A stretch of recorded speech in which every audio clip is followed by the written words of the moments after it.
E se a história que contamos sobre as origens fosse apenas a última camada de um sedimento mais antigo? Imagine-se deitado sob uma catedral de estrelas, e a pergunta que pulsa na escuridão é esta: existiu um governante surpreendente da Terra antes de Adão?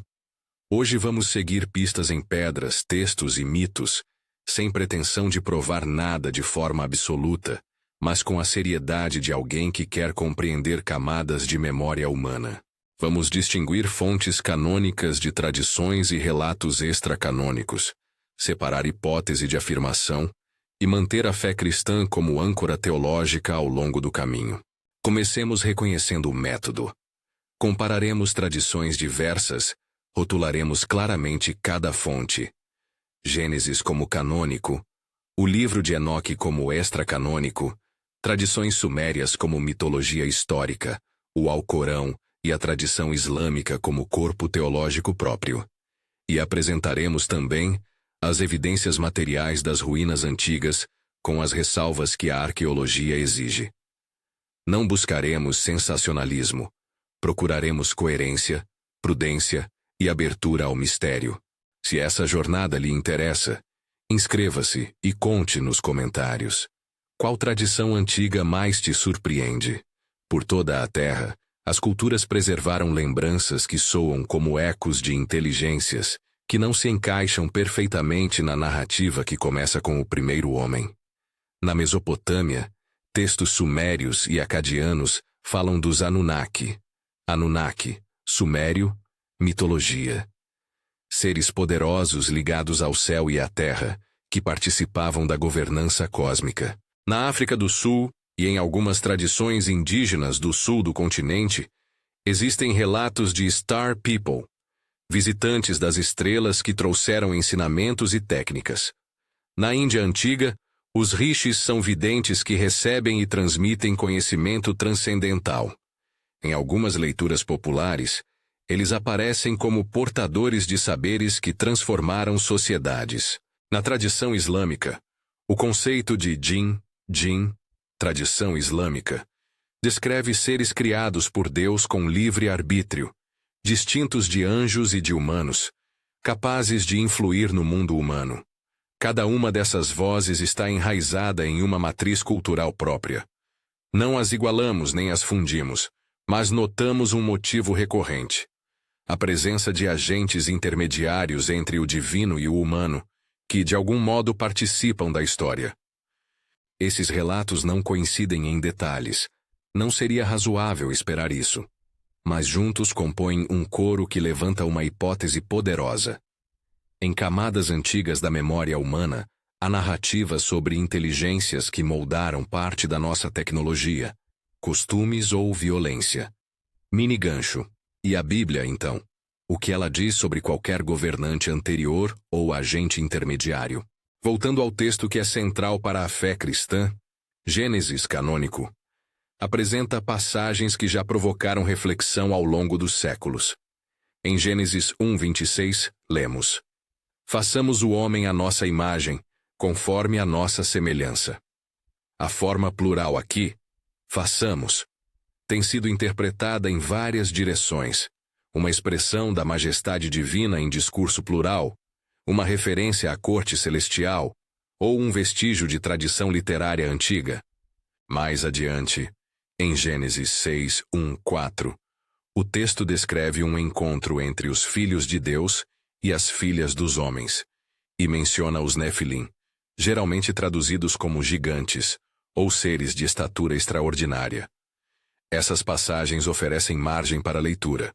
Alguns veem nelas relatos simbólicos da corrupção humana. Outros leem nelas memórias de encontros com seres celestiais. Ao lado do cânon hebraico circulou no segundo e primeiro século a.C., o livro de Enoque, extracanônico, uma obra que ampliou e dramatizou tradições sobre os chamados Watchers, observadores. Segundo Enoque, estes seres desceram à terra, ensinaram artes proibidas, metalurgia, astrologia, encantamentos, e tomaram parceiras humanas, gerando uma raça de gigantes, os Nefilim. É importante frisar: o livro de Enoque embora tenha fortíssimo impacto histórico-religioso em alguns círculos antigos, e mesmo no pensamento apocalíptico primitivo, é considerado extra-canônico pela maioria das tradições cristãs ocidentais. Tratá-lo como documento histórico implica reconhecer seu lugar como testemunho literário e teológico de comunidades específicas. Mesmo como hipótese narrativa, a história de Enoque aponta para um temor antigo, que o saber técnico, quando transmitido sem misericórdia e sem caráter, corrompa em vez de curar. Uma passagem curta para situar o leitor. No núcleo dessa tradição, encontra-se a ideia de transmissão de habilidades que alteram a condição humana. Ensinar a trabalhar metais, forjar armas, ler os sinais do céu. Estas imagens não precisam ser tomadas literalmente para nos inquietarem.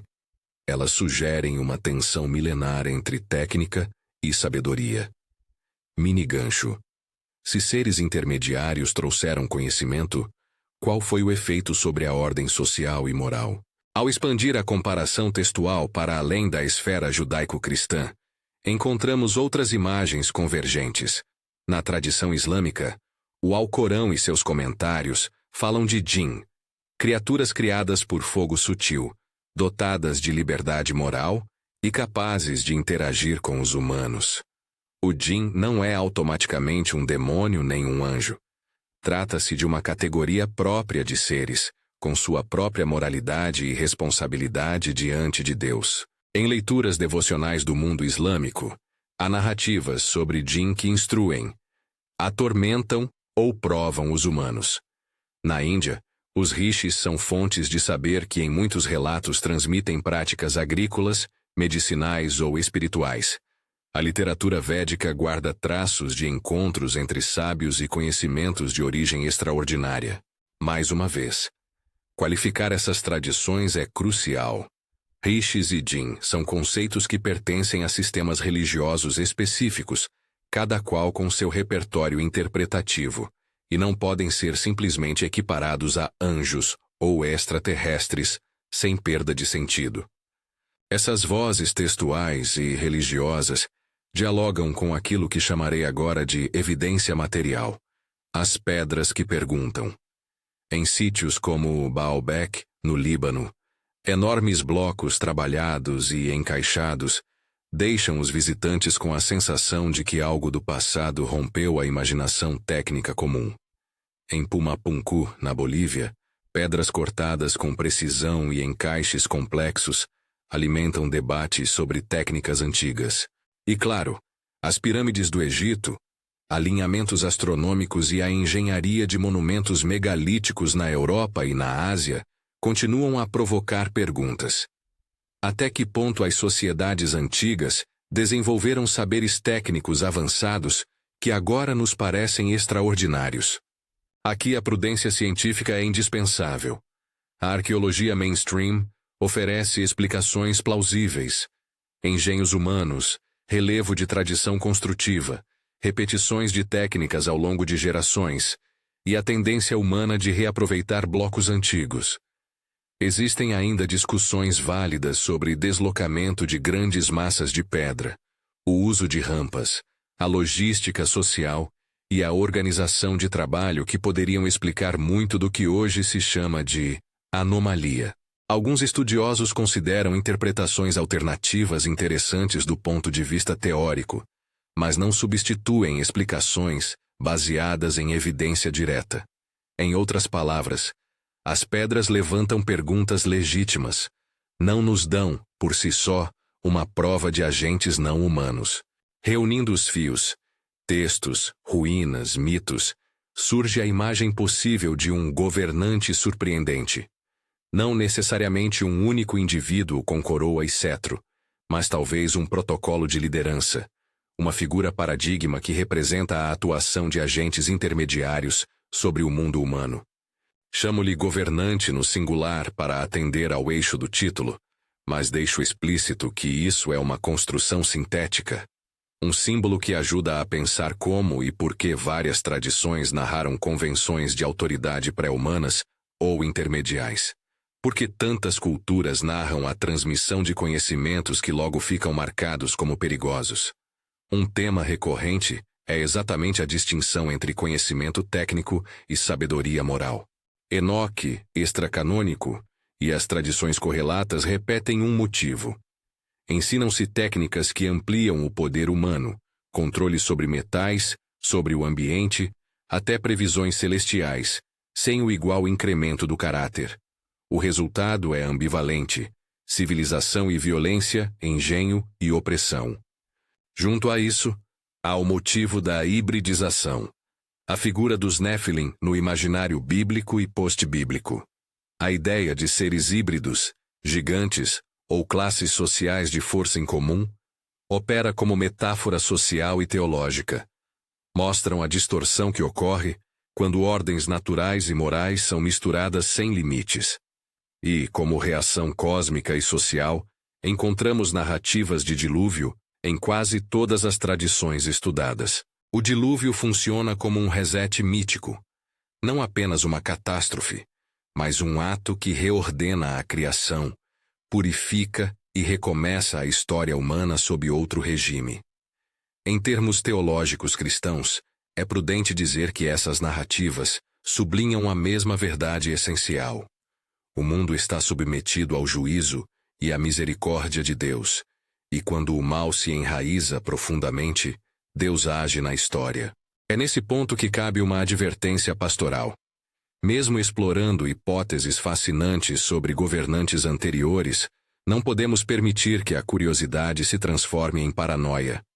Nos tempos modernos, é comum que teorias alternativas sejam apropriadas para narrativas conspiratórias que acusam famílias, elites ou grupos modernos sem base.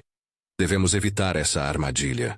Alguns teóricos populares especulam sobre linhagens ou grupos que retomariam poderes antigos. Tais especulações são justamente isso, especulações e não evidência.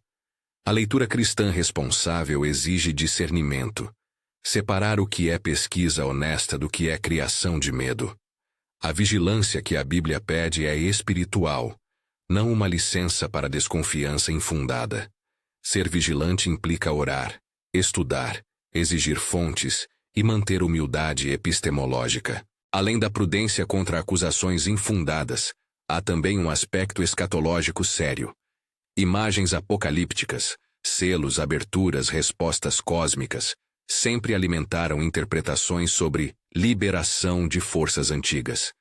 A leitura responsável deve reconhecer o contexto literário dessas imagens, e não transformar mitos em manuais para previsões espetaculares. No entanto, o eco de avisos sobre orgulho humano, abuso de conhecimento e idolatria tecnológica ressoa com força no nosso tempo. Quando a tecnologia é desvinculada de ética, quando o saber vira ferramenta de dominação, repetimos antigos erros que as narrativas lembram. Como então viver à luz dessa investigação? Há 3 atitudes práticas que proponho, coerentes com a fé cristã e com a responsabilidade intelectual. Primeiro, humildade. Aceitar que muitas perguntas permanecem abertas e que o avanço do conhecimento passa por diálogo entre arqueologia, história, teologia e tradição. Segundo, vigilância espiritual. Não transformar curiosidade em obsessão. Usar a investigação para motivar oração e cuidado comunitário. Terceiro, centralidade do Evangelho. Mesmo que houvesse, hipoteticamente, agentes intermediários anteriores a Adão, isso não desloca a dignidade humana nem a soberania de Deus. A Escritura afirma a dignidade do ser humano criado à imagem de Deus. Essa verdade permanece inabalável diante de qualquer hipótese histórica. Reconheçamos também outro risco. Reduzir essas histórias a meras séries de achados espetaculares pode nos afastar das implicações éticas e teológicas que elas apresentam. As tradições antigas, mesmo quando misturam mito e memória, quase sempre servem a um propósito moral.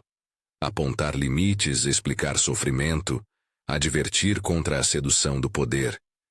Ler Enoque, extracanônico, os hinos sumérios, os relatos sobre Jin ou as lendas dos rishis, sem notar esse propósito, é perder o ponto. A teologia cristã pode dialogar com esses materiais sem comprometer seu núcleo. Pecado, necessidade de redenção e a obra de Cristo permanecem centrais. No centro de toda essa reflexão, mantenhamos duas certezas teológicas que não se negocia. Primeiro, Deus é soberano sobre a história. Mesmo se existiram agentes intermediários, foram criados e permitidos por Deus. Nada escapa à sua providência. Segundo, a vocação humana permanece. Somos chamados à mordomia do mundo, à imagem de Deus, com responsabilidade ética pelo uso do conhecimento. Essas duas afirmações, soberania divina e dignidade humana, deveriam reorientar toda curiosidade e toda investigação para uma postura de serviço, não de domínio. Voltando ao título que trouxe você até aqui, o governante surpreendente da Terra antes de Adão. Podemos imaginar, por hipótese narrativa, esse governante como figura-chave de um protocolo de autoridade, um arquétipo que agrega as histórias dos Watchers, dos Anunnaki, dos Rishis e dos Jin. Essa figura é surpreendente porque desafia nossa cronologia de início e nos força a considerar memórias que a humanidade arrastou pelo tempo. Mas repito, tratamos isso como hipótese interpretativa e não como prova definitiva. A síntese serve para pensar, não para substituir a escritura ou a investigação científica. Antes de encerrar, um lembrete prático. Ao se aventurar nesses temas, busque as fontes. Leia Gênesis, Bíblia, Gênesis 1:6, com atenção ao contexto literário. Consulte uma tradução confiável do livro de Enoque, extracanônico, entendendo seu estatuto. Consulte traduções críticas de textos sumérios sobre os Anunnaki. Procure estudos arqueológicos sobre Baalbek, Pumapunku e as pirâmides que discutam metodologias e limites das interpretações.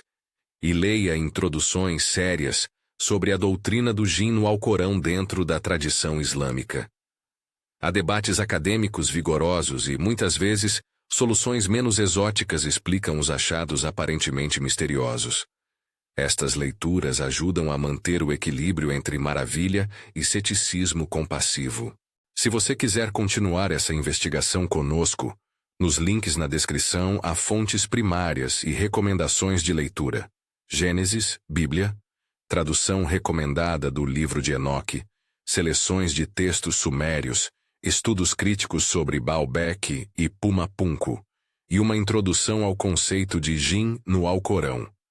Em breve publicaremos um episódio 2 que aprofundará comparações específicas entre Enoque e textos sumérios, examinando paralelos e divergências com mais detalhe. Fecho agora com uma palavra pastoral.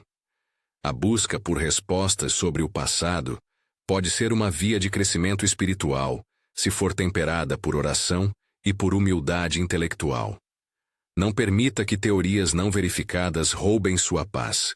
Em vez disso, deixe que a pergunta sobre um governante surpreendente antes de Adão aponte para algo maior, a grandeza de um Deus que conhece todas as camadas da história e a responsabilidade de quem foi criado à sua imagem. Que essa investigação nos leve a louvar quem sustenta o cosmos, a cuidar melhor de nosso mundo e a viver com a coragem humilde de quem sabe tanto perguntar quanto esperar. Nos links da descrição você encontrará as fontes e a promessa do episódio 2.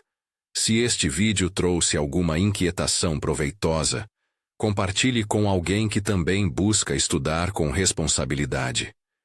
Que a soberania de Deus nos guie na curiosidade, que a dignidade do ser humano nos contenha na humildade, e que nossa vigilância seja sempre de oração e estudo, e nunca de medo.